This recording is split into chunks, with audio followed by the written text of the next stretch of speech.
What's up? Welcome back to Sticky Teacher. What's up, everyone? In this video, I will quickly show you 5 things you need to do to survive when traveling or living in Vietnam. Số 5. Gọi công an. Gọi công an. Gọi công an. Vietnamese neighbors are known for their friendliness. They enjoy engaging in conversations and being nosy about each other's lives. If your neighbors near you have an argument or a fight, tao sẽ nói với ông cờ xanh cờ đỏ, ghi lấy tên, biên lấy tuổi đứa nào ăn cắp gà của tao, mà ăn vào thì sẽ chết. Tao nói cho mà biết, đứa nào lấy của bà. Thế có chuyện gì là chó mồm cho nên mà chửi hả? Này, có tao thì giật mình. Dám bảo nhà bà ăn trộm mà ăn thua sao gọi công an.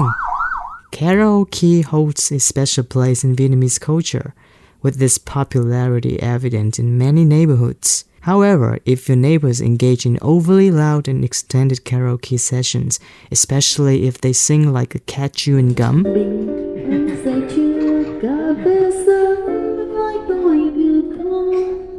gọi công an. Whenever you want them to shut up. Calling the police! Hello? Yes, this video right here. Jail time.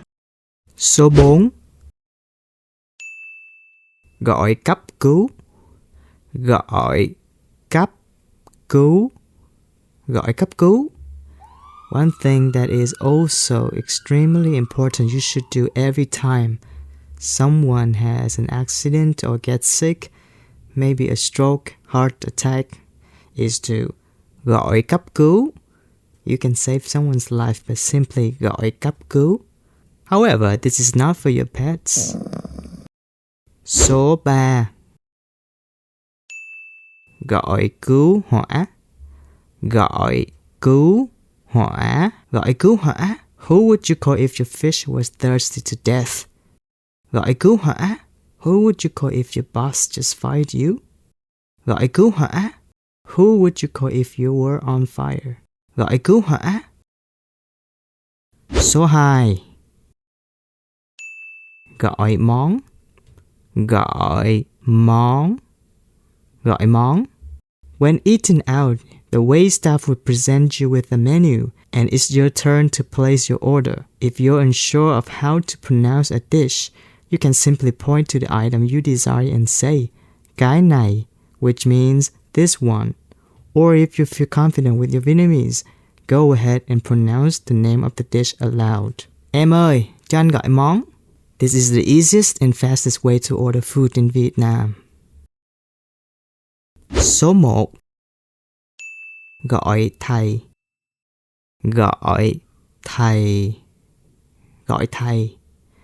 To ensure a positive experience, make sure to gọi thầy. I specialize in teaching Vietnamese to foreigners, covering a comprehensive range from basic to advanced levels. If you're looking to learn the language or enhance your proficiency, don't hesitate to contact me. I'm here to assist you in your Vietnamese language journey. Remember to gọi thầy. I can answer you on Google Meet, Zoom, Skype. Hurry up, I have a promo code for 10% off on Beacon. The promo code is in the description box. Alright, thank you. I wish you all study well.